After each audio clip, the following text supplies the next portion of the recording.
Welcome to Superbike Legends. Hi, I'm Keith Code, and along with John Ulrich, we're going to be showing you some fantastic footage of the riders and the machines that made up Superbike and Formula One racing here in the United States. John?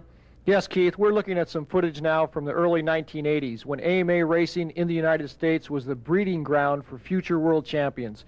We'll see the races in which guys like Eddie Lawson, Freddie Spencer, and Wayne Rainey developed the skills that would later take them to several world championships each. That's right, John. Here we are. There's Wayne Rainey. And hey, look, Keith, there you are, standing next to Wayne. What stylish attire. I don't have bell bottoms on. That's true. Well, yeah, John, they were about as aerodynamic as a concrete block. And Eddie Lawson going to one more trip to the winner's circle as he did so many times in his Superbike career here in the United States. He absolutely dominated this race. There we see Wes Cooley. Difficulty that some of the faster riders face when they come up on lapped riders. This is a really big field, and the level of skill of the riders varies by quite a bit. And up onto the banking goes Eddie Lawson on the big green Kawasaki, the big 1000cc bike. Freddie Spencer coming through the chicane. Looks like Lawson in hot pursuit. Now going up onto the banking here, this is where you really can't find... Ronnie Reagan was there, of course, at Laconia. Everybody shows up at Laconia. You get some wild fans at this track, always have. Unbelievable action out in the forest. Edge him out by about a half a wheel length. There's Eddie celebrating his win, and that was a hard-fought win. Eddie, of course, went on to win the Superbike championship this year.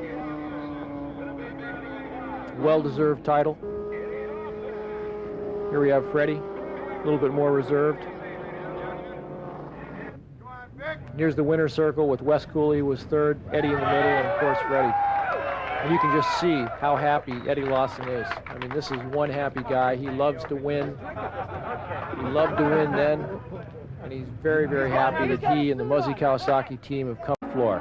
And we see here, we were all very, very excited in club racing in Southern California to get this new pavement here through turn 6 and through turn 7, but the rest of the racetrack is definitely not this smooth.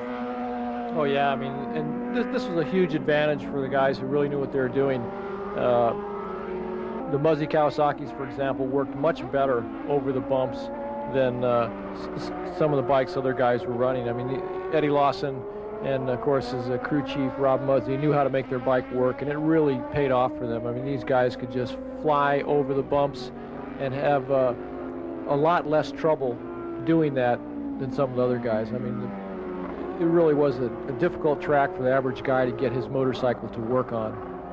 Here we have the end of the race. Eddie Lawson the victor, as you can see, even though Mike Baldwin was in front of him. It was a race-long duel. They took off, left the field. There's Eddie, a very happy guy on the Muzzy Kawasaki.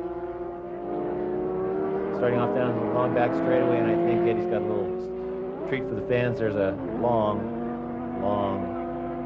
wheelie. The Laguna Seca race, and just go to the corkscrew and a couple other interesting turns to show you some of the up-close action. We've got some really nice shots here. There's Randy Mamol coming down through the old turn 8. There's Wayne Rainey. We're going to take a look at this Laguna Seca event.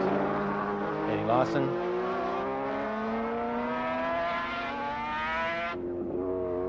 Mike Baldwin.